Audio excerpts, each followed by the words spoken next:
No, I must try and forget him. But it's so hard when you've had your finest feelings trodden on.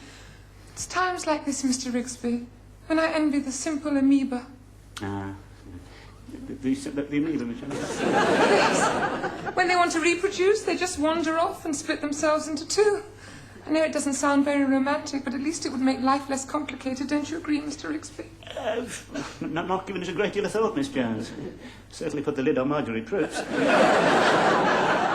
You see, this isn't the first time it's happened. Oh, no, I didn't know that, Miss Jones. I don't often talk about it. Oh, it's all right, it doesn't mean. The memory is still quite painful. Quite understand, that's another word, yes. He was plausible too.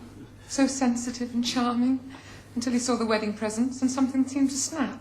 He went, so did the presents. The last time I saw him, he was driving down the road in a hired minivan with my father clinging from the roof. You do seem rather unfortunate in your choice of men, Miss Jones. Where do I go wrong, Mr. Rigsby? Perhaps I should be more permissive.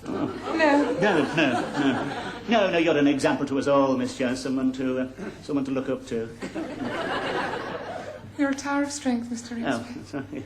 You see, Miss Jones, there's no trouble is there's no respect anymore, you see. You just don't know how to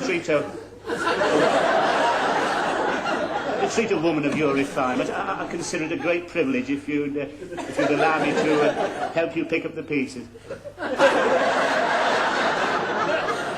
Is there a draft in here? Under the circumstances, do you think perhaps it'd be a good thing if I stayed the night? Oh, no, I shall soon be asleep. Oh, I can easily bunk down on the settee. No, I've taken a sleeping tablet. Oh, all right. But it is nice to know that there's someone in the house I can respect. Mr. Rigsby? Someone with standards? Yes, of course, Michelle. Well, there's very few of us left. Yes. Well, I'll be saying good night then, Miss Jones. Good night, Mr. Rigsby. Yes, right.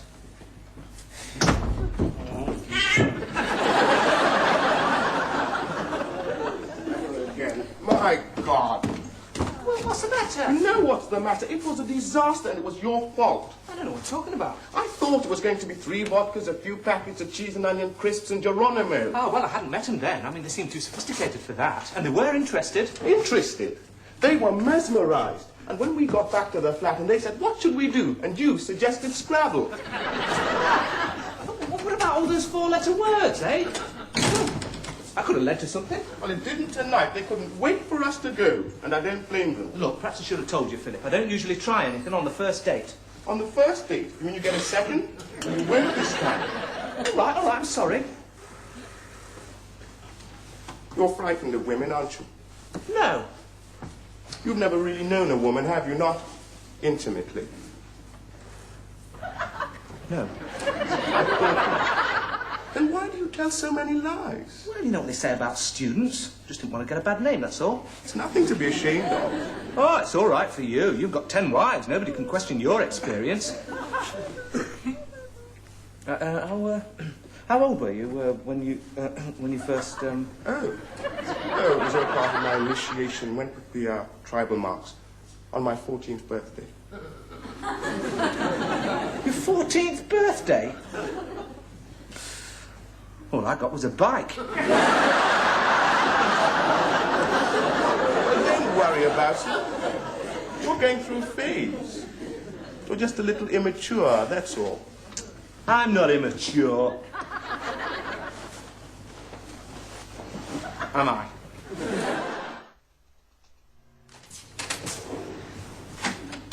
Hi, man.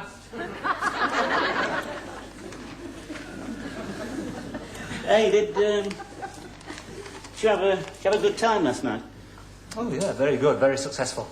Remind me to carve another notch on the bedpost, repeat. Another. My God, you student. Well, personally, I think you're disgusting. I don't know how you can be so depraved. Oh, it isn't easy. It takes a lot of practice. You take last night, for example. It was all a question of technique. Technique? Yeah. Well, look, you can compare a woman to a finely tuned piano. What? You have to approach her like a concert pianist. It's no good just sitting down playing chopsticks. Look at that, eh? Long tapering fingers. They're piano players' hands, they are. Long tapering. This girl last night, was she like... could you compare her with a finely tuned piano? Of course. Mind you, I did experience a bit of resistance. You mean you couldn't get the lid up?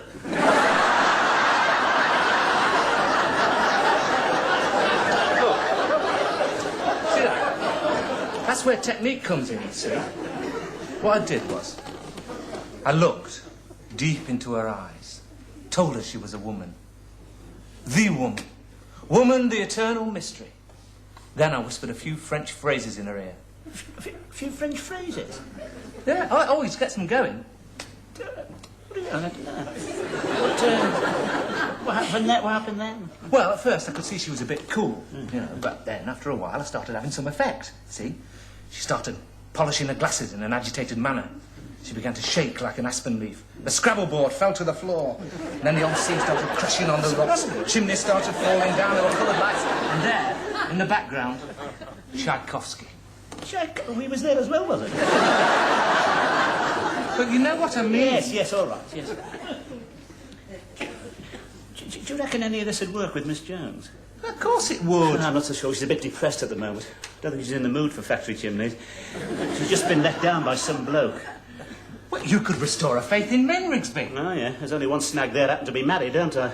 Oh, well, that doesn't matter. I should never have done it. Wartime romance. My God. It was a military blunder on the scale of Anzio. Do you know, the only woman ever really fancied in those days was Greer Garson. Used to see all of their films there in Water Pigeons. My God, they don't make films like that anymore, mate. Yes, always meant to marry a woman like that. What's your wife like, Greer Garson? Huh? No. It's more like Walter Pigeon. Wouldn't worry too much about being married, Rigsby. I mean, marriage is an outmoded custom, isn't it? We live in a modern society. Yeah, I suppose It's you're all a right. question of personal freedom. Yeah. What was it you said? Few French phrases? Mon petit frère, mon petit fond,